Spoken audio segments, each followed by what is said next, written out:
Hello everyone, welcome back to my channel. हमने complete कर लिया था ऑर्गेनिक का फर्स्ट चैप्टर जो था haloalkanes and haloarenes. Today we are going to start the next unit. I think that is unit 11 which is alcohol, phenol and ethers. So before starting, don't forget to subscribe my channel and click that bell icon. So alcohol, I think you all are aware कि ये कौन से compounds होते हैं, इनका structure कैसा होता है। ROH, ROH वाले एल्कोहल्स होते हैं, फिनॉल होते हैं बेंजीन रिंग के ऊपर OH एंड ईथर होते हैं OCH3 वाले कंपाउंड्स। सो हम बिल्कुल डीपली एक एक करके एल्कोहल, फिनॉल, ईथर सब चीजें पढ़ेंगे, इनके preparations, chemical reactions, physical properties, everything जैसे हमने चैप्टर 1 में haloalkanes and haloarenes की पढ़ी थी।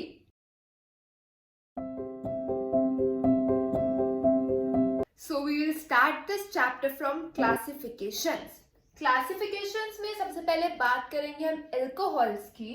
अगर हमारे पास कोई मॉलिक्यूल है जिसके पास सिर्फ एक OH ग्रुप अटैच्ड है, जिससे सिर्फ एक OH ग्रुप बॉन्डेड है, तो हम उसे कहेंगे मोनोहाइड्रिक एल्कोहल।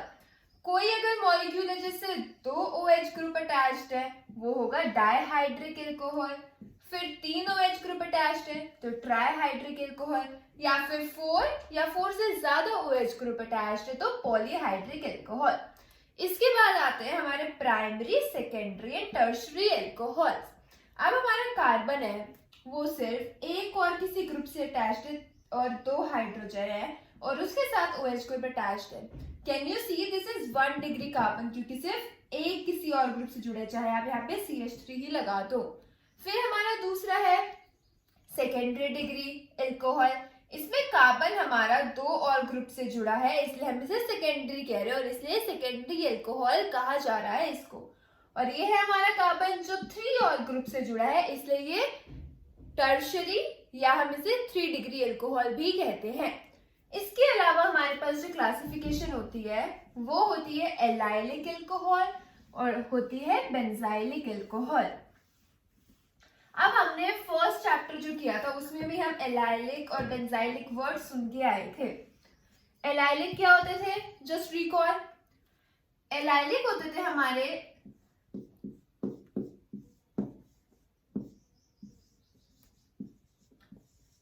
एलाइलिक में जो हमारा फंक्शन ग्रुप होता है वो हमारा sp3 कार्बन से अटैच्ड होता है, बट वो जो हमारा sp3 कार्बन होता है वो हमारा कार्बन कार्बन डबल बॉन्ड से अटैच होना चाहिए। ये होता है हमारा एलाइलिक, कि हमारे पास 2 कार्बन डबली बॉन्डेड कार्बन है, उसके साथ एक CH3 जुड़ा है, sp3 कार्बन जुड़ा है, उससे हमारा फंक्शन ग्रुप अटैच्ड है। This is function group OH। Yes, ये होता है एलाइलिक। फिर आती है हमारी बेंजाइलिक की बारी। Benzyl, benzene, similar. तो बेंजीन रिंग के ऊपर जब एक कार्बन अटैच करते हैं और उसके साथ फंक्शन ग्रुप लगाते हैं, बेंजाइलिक का भी मतलब होता है कि जो हमारा फंक्शन ग्रुप लगेगा वो लगेगा हमारा sp3 कार्बन से, और sp3 कार्बन हमारा अटैच्ड होगा बेंजीन रिंग से। ओके, नेक्स्ट बात आती है हमारी ईथर की क्लासिफिकेशन की। अब जो ईथर्स होते हैं उनकी 2 टाइप्स की क्लासिफिकेशंस होती हैं, मतलब 2 टाइप्स के ईथर्स होते हैं हमारे पास। पहला होता है सिमेट्रिकल, जिसको हम कहते हैं सिंपल भी कह सकते हैं, वैसे इनका नाम सिमेट्रिकल है। और सिमेट्रिकल क्यों है इनका नाम, हमें पता है ईथर में O हमारा मानो CH3 है, अगर यहाँ पे भी हमारा CH3 अटैच्ड है, दिस विल बी सिमेट्रिक। अगर मैं यहाँ पे लगा दूं CH3 और यहाँ पे लगा दूं C2H5, O के दोनों साइड जब डिफरेंट ग्रुप होंगे तो ये होगा हमारा अनसिमेट्रिक ईथर या फिर mixed ether. And if O के दोनों साइड सेम ग्रुप है तो ये हमारा होगा सिमेट्रिक और सिंपल ईथर्स। ओके, यस, तो सबसे पहले हम पढ़ेंगे एल्कोहल्स की प्रिपरेशंस के बारे में। इसमें हमारे पास 3 प्रोसेस होते हैं और we can say chemical reactions होते हैं जिनके थ्रू हम एल्कोहल्स को प्रिपेयर कर सकते हैं। फर्स्ट होता है फ्रॉम एल्कीन, दूसरा होता है from carbonyl compounds and third one is from Grignard reagent. अब हमारा जो फ्रॉम एल्कीन्स होता है उसमें भी 2 रिएक्शंस आती है। एक आती है बाय एसिड कैटालाइज्ड हाइड्रेशन, दूसरी आती है बाय हाइड्रोबोरेशन ऑक्सीडेशन। और जो कार्बोनाइल कंपाउंड से बनते हैं उसमें आते हैं by reduction of aldehyde in ketone and second one is by reduction of carboxylic acid and ester. So we will start from alkene, जिसमें हम सबसे पहले पढ़ेंगे by acid catalysed hydration. By acid catalysed hydration, इसमें क्या होता है, जब हम किसी भी एल्कीन को वाटर के साथ रिएक्ट कराते हैं इन प्रेजेंस ऑफ एसिड, जब हम किसी से वी हैव अ एल्कीन, ठीक है, एल्कीन है, डबल बॉन्ड है ENE, इसकी हमने रिएक्शन कराई वाटर के साथ in presence of acid. Acid you all know ना, H पॉजिटिव, तो हमारा कह रहे हैं बन जाता है alcohol. So you want to see the mechanism? Yes, we will do the mechanism. सबसे पहले तो ये देखो, जब वाटर हमारा एसिड के साथ रिएक्ट करेगा तो क्या बनेगा। When our water will react with acid, तो हमारा बनेगा H3O पॉजिटिव, H3O पॉजिटिव। अब हमने H3O पॉजिटिव को रिएक्ट कराया एल्कीन के साथ, एल्कीन था ये, इसको हमने कराया H3O पॉजिटिव के साथ रिएक्ट। तो क्या होगा, सबसे पहला स्टेप होगा प्रोटोनेशन ऑफ एल्कीन। क्या होगा, प्रोटोनेशन ऑफ एल्कीन, मतलब कि एल्कीन में H पॉजिटिव जाके जुड़ जाएगा। यहां से हमने निकाला H, एल्कीन ने यहाँ पे आके पकड़ लिया H को और हमारा क्या बन गया, C, H लग गया यहाँ जाके और ये बच गया ऐसे, और वहां H एक निकला तो H2O बच गया। H2O आपको पता है ऑक्सीजन पे लोन पेयर्स होते हैं। सेकेंड स्टेप हमारा होता है attacking of nucleophile. This will react as nucleophile क्योंकि इसके पास एक्स्ट्रा पेयर ऑफ इलेक्ट्रॉन्स हैं। सेकेंड स्टेप क्या है, अटैकिंग ऑफ न्यूक्लियोफाइल। ये हमारा जाके अटैक करेगा कार्बोकेटायन पे जो कि हमारा फॉर्म हुआ है फर्स्ट स्टेप से। प्रोटोनेशन ऑफ एल्कीन होगा, वो हमारा कार्बोकेटायन फॉर्म कर देगा। सेकेंड स्टेप होगा हमारा अटैकिंग ऑफ न्यूक्लियोफाइल। जब हमारे यहाँ पे न्यूक्लियोफाइल ने अटैक किया तो हमारा बन गया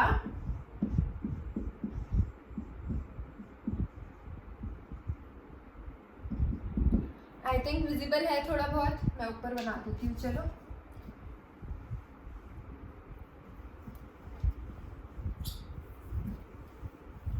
प्रोटोनेशन ऑफ एल्कीन देख लिया, अटैकिंग ऑफ न्यूक्लियोफाइल देखेंगे।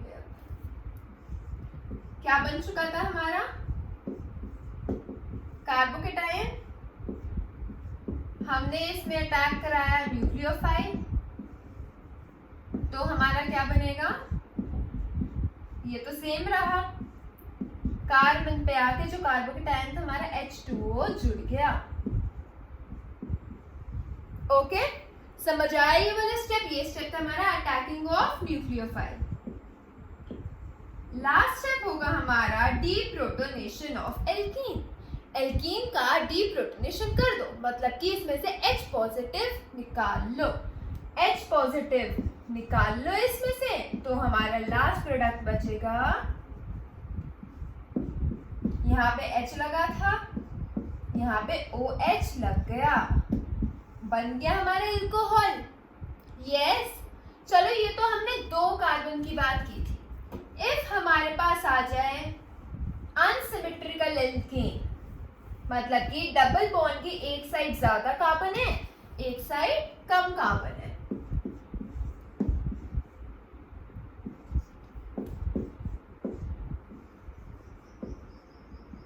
ठीक है, अगर ये आ जाए तो हमारा, चाहे हम मैकेनिज्म करके देखें, OH कहाँ आके जुड़ेगा और H कहाँ आके जुड़ेगा।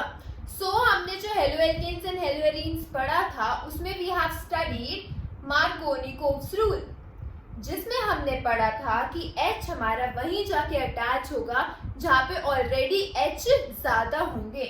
यहाँ पे देखो, डबल बॉन्ड से जो कार्बन अटैच है, इसके पास 2 हाइड्रोजन है, इसके पास 1 हाइड्रोजन है, तो हमारा अब इस पे जब H3O पॉजिटिव आके अटैक करेगा, सबसे पहले प्रोटोनेशन ऑफ एल्कीन होगा, तो H कहाँ जाके जुड़ेगा अकॉर्डिंग टू मार्कोनिकोव्स रूल, जहाँ पे H ऑलरेडी ज्यादा है, और OH कहाँ जुड़ेगा जहाँ पे H कम है।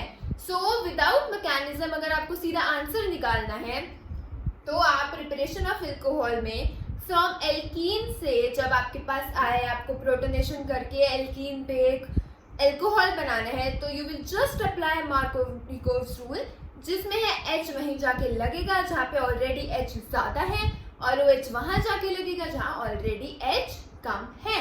ओके, हमारा प्रिपरेशन ऑफ एल्कीन्स में बाय हाइड्रोपोरेशन ऑक्सीडेशन, इसमें हम लेंगे, हम शुरू में ही अनसिमेट्रिकल एल्कीन लेते हैं, मानो CH3 CH double bond CH2। इसमें जो हमारा रिएजेंट होता है वो होता है BH3 होल ट्वाइस, इसको हम लिख सकते हैं HBH2 होल ट्वाइस। 3 H है, 1 B है, कोई फर्क नहीं पड़ा, है ना। इसमें हम इसको रिएक्ट कराते हैं तो हमारा क्या बनता है, CH3 CH H CH BH2। इसमें हमारा BH2 वहां जाके अटैक करता है जहां पर हाइड्रोजन ज्यादा होंगे। समझ आया? जैसे हमारा मार्कोवनिकोव्स में था, मार्कोवनिकोव्स रूल में था हाइड्रोजन वहां जाके अटैक करता है जहां पे हाइड्रोजन ज्यादा है। इसमें उल्टा हो रहा है, तो मतलब कि इसमें हमारा एंटी मार्कोवनिकोव्स रूल यूज हो रहा है। इसमें हमारा BH2 वहां जाके अटैक करा जहां पे हमारे हाइड्रोजन ज्यादा थे, ये एंटी मार्क रूल है। ओके, इसमें हम दोबारा मिला देते हैं सेम एल्कीन। जब हमने इसमें एल्कीन मिलाई तो ये एल्कीन इस H को, इनमें से एक H को रिप्लेस कर लेगी, और हमें पता है BH2 वही B है जो बोरोन, वही जाके अटैक करेगा जहां पे हाइड्रोजन ज्यादा होंगे।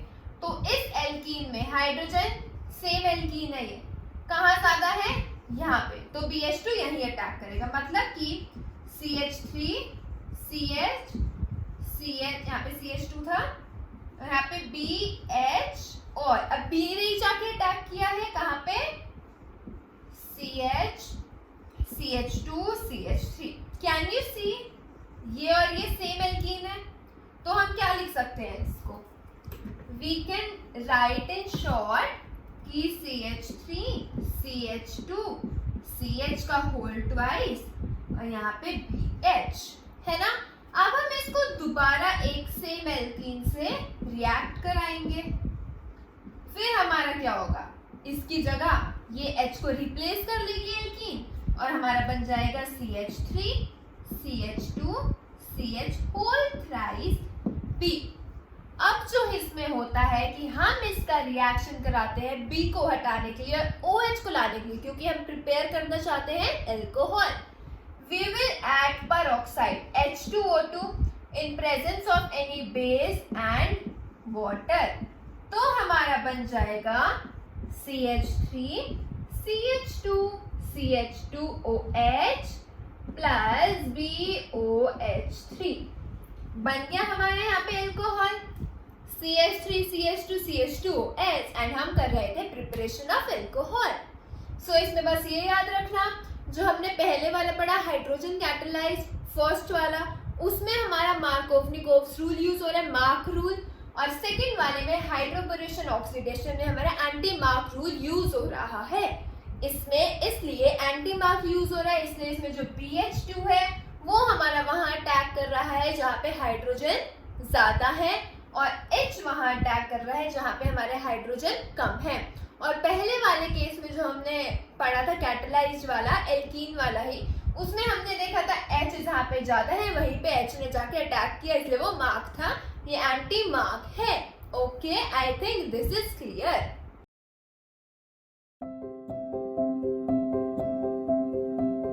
अब ये हमारी है बहुत ही ज्यादा इंपॉर्टेंट प्रिपरेशंस, क्योंकि ये आगे हमें कन्वर्जन में बहुत यूज होएगी। कन्वर्जन इन द सेंस, अगर कोई हमसे कहे एल्कीन से आप एल्कोहल बनाओ, कार्बोक्सिलिक एसिड से आप एल्कोहल बनाओ या एल्कीन बनाओ, ये होती है कन्वर्जन्स। सो ये बहुत इंपॉर्टेंट है, इसमें आपको कैटलिस्ट याद रखना बहुत ही जरूरी है।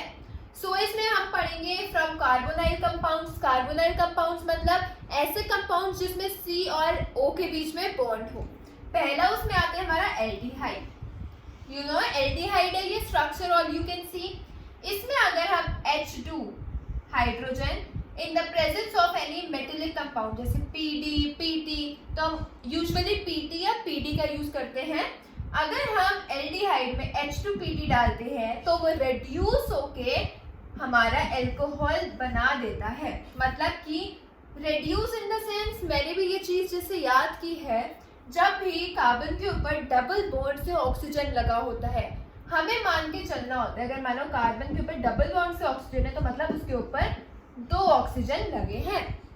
ठीक है, डिवाइड एंड डुप्लीकेट रूल होता है ये। कार्बन के ऊपर अगर डबल बॉन्ड से ऑक्सीजन है या किसी भी कंपाउंड के ऊपर डबल बॉन्ड से कुछ भी जुड़ा है तो हम उसे 2 मान के चलते हैं। तो रिडक्शन का मतलब होता है लॉस ऑफ ऑक्सीजन, उसमें ऑक्सीजन कम हो जाए। अब इसमें देखो, इसमें मानो हमारे 2 ऑक्सीजन लगे थे, हमने इसको रिड्यूस किया H2PD डाल के, अब हमारे पास 1 ऑक्सीजन बचा है ना, तो ये हमारा कंपाउंड रिड्यूस हो गया, रिडक्शन हो गया इसका। दूसरा है हमारा कीटोन, दिख रहा है कीटोन का स्ट्रक्चर, इसमें भी डबल बॉन्ड से ओवर अटैच्ड है, मतलब 2 ऑक्सीजन है, हम इसमें डालेंगे NaBH4 जिससे कि ये रिड्यूस हो जाएगा हमारा एल्कोहल में। और यहाँ पे आप देख सकते हो हमारा 1 डिग्री एल्कोहल बन रहा है, यहाँ पे 2 डिग्री, क्योंकि कार्बन से 2 ग्रुप अटैच है तो 2 डिग्री, यहाँ पे कार्बन से 1 ग्रुप अटैच है तो 1 डिग्री। उसके बाद हमारा आता है कार्बोक्सिलिक एसिड। इसमें आप देखो कितने सारे ऑक्सीजन है, हमें इन्हें रिड्यूस करना है। इनमें तो चलो 2 ही थे अगर हमने डुप्लीकेट किया, पर इसमें हमारे 3 ऑक्सीजन है एक हिसाब से, क्योंकि डबल बॉन्ड है, मैंने 2 मान के चलेंगे। और ये तो इसको रिड्यूस करने के लिए बहुत ही बेस्ट रिड्यूसिंग एजेंट है, वो होता है LiAlH4। इसको जब आप डालोगे तो एक ही बार में ये रिड्यूस होके एल्कोहल बना देगा। और फिर आता है हमारा एस्टर। इसमें हम, ये हमारा एस्टर का फॉर्मूला होता है, स्ट्रक्चर, इसमें H2PD, H2 with any catalyst, metallic catalyst डालेंगे तो एक बार ये यहाँ से टूटेगा तो यहाँ पे ROH लग जाएगा, ROH, और जब यहाँ से टूटेगा तो RCOH, CH2OH। अब I want to tell you one very important thing, जब आप कन्वर्जन्स करोगे तब ना मतलब जरूरी नहीं है कि आप NaBH4 लिखो, ये लिखो, ये लिखो, क्योंकि ये सारे ही रिड्यूसिंग एजेंट है। इनमें से जो एक आपको याद करना है वो है LiAlH4, क्योंकि ये बेस्ट रिड्यूसिंग एजेंट होता है, ये किसी भी कार्बोनाइल कंपाउंड को रिड्यूस कर सकता है। अगर आप इसको यहाँ लिख दो, यहाँ लिख दो, यहाँ लिख दो, यहाँ लिख दो, तब भी हमारे यही प्रोडक्ट्स बनेंगे, क्योंकि we just need to reduce these carbonyl compounds. अब रिड्यूस हम चाहे ये डाल के करें, ये डाल के करें, ये डाल कर करें, बात बस ये है यहाँ पे हम और कोई यूज नहीं कर सकते, क्योंकि यहाँ पे हमारे 3 ऑक्सीजन, इनको रिड्यूस करना मुश्किल है, इसलिए हमने यहाँ पे बेस्ट रिड्यूसिंग एजेंट रखा है, वो है LiAlH4। अगर हम NaBH4 यहाँ रखेंगे तो ये रिड्यूस नहीं होगा, क्योंकि इसको बहुत पावर चाहिए रिड्यूस होने के लिए, बहुत अच्छा रिड्यूसिंग एजेंट चाहिए। और अगर हम इसको यहाँ रख देंगे तो ये रिड्यूस हो जाएगा, इसको यहाँ रख देंगे हो जाएगा। तो बेस्ट थिंग आप इनमें से एक लर्न करो अगर आपको सारे नहीं हो रहे, और वो एक कौन सा है, LiAlH4। ये हमारा हर एक में यूज हो सकता है क्योंकि ये बेस्ट रिड्यूसिंग एजेंट है। I hope this is very much clear to you. Just learn LiAlH4। सारे लर्न होते हैं तो वेल एंड गुड, बहुत अच्छी बात है, बट ये तो जरूर लर्न होना चाहिए आपको। लास्ट प्रिपरेशन जो हमारी है अल्कोहल के साथ वो बहुत ही इंपॉर्टेंट है, ये होती है हमारी from Grignard reagent. I hope सबको लर्न होगा ग्रिग्नार्ड रिएजेंट क्या होता है, क्योंकि हम पहले वाले चैप्टर में पढ़ चुके हैं। Grignard reagent is RMgX। अगर हम किसी एल्डिहाइड या कीटोन, यहाँ पे मैंने अभी कीटोन ड्रॉ किया है, अगर हम किसी कीटोन या एल्डिहाइड में ग्रिग्नार्ड रिएजेंट डाल देते हैं तो हमारा R जाके इस कार्बन पे अटैक कर देता है और MgX यहाँ के जुड़ जाता है, मतलब कि R ने यहाँ पे अटैक कर लिया और OMgX यहाँ पे जुड़ गया। ओके, अब इसमें जब हम डाल देते हैं H2O वाटर तो हमारा ये प्यारा सा बन जाता है हमारा जो हमें चाहिए अल्कोहल, और Mg ये अलग निकल जाता है। हमें चाहिए था अल्कोहल, हमारा बन गया अल्कोहल। तो एल्डिहाइड और कीटोन कार्बोनाइल कंपाउंड से ये भी, इनको अगर हमें कन्वर्ट करना है अल्कोहल में तो एक और मेथड आ गया हमारा ग्रिग्नार्ड रिएजेंट से। अगर हम ग्रिग्नार्ड रिएजेंट में, मतलब हम एल्डिहाइड या कीटोन को ग्रिग्नार्ड रिएजेंट से रिएक्ट कराते हैं तो हमारे जो इसमें R होता है ग्रिग्नार्ड रिएजेंट में वो C पे आके जुड़ जाता है जो डायरेक्टली बॉन्डेड होता है ऑक्सीजन से, और ऑक्सीजन के साथ MgX आके जुड़ जाता है। बाद में जब हम उसको रिएक्ट कराएंगे वाटर से तो हमारा MgX यहाँ से निकल जाएगा और यहाँ पे OH आके जुड़ जाएगा। तो बेसिकली हमें RMgX से अटैक कराना है in the presence of water, हमारा डायरेक्टली अल्कोहल बन जाएगा। तो ये थी हमारी सारी अल्कोहल की प्रिपरेशंस। आई होप सबको ये क्लियर है। हमने मैकेनिज्म भी किए हैं सबके, सो मैकेनिज्म भी ध्यान से देखना, अदरवाइज नहीं लर्न हो रहे mechanism, not a big issue, just learn the step. Main thing is आपको लर्न करना है कौन सा कैटलिस्ट डल रहा है, रिएक्टेंट्स कौन से, प्रोडक्ट क्या बन रहा है। प्रोडक्ट हमें पता है, प्रिपरेशन ऑफ अल्कोहल कर रहे हैं तो अल्कोहल ही जनरेट होगा लास्ट में, और बस जस्ट लर्न द रिएक्टेंट्स और कैटलिस्ट, बस खत्म। और ये बहुत छोटा चैप्टर है ये जो है, उससे तो फर्स्ट चैप्टर बहुत बड़ा था, आगे के भी बड़े होंगे, ये सबसे छोटा चैप्टर है। Just do it by heart, and if you have any doubt और queries just write in the chat box, comment box, जो भी होता है। So thank you all, just don't forget to subscribe my channel.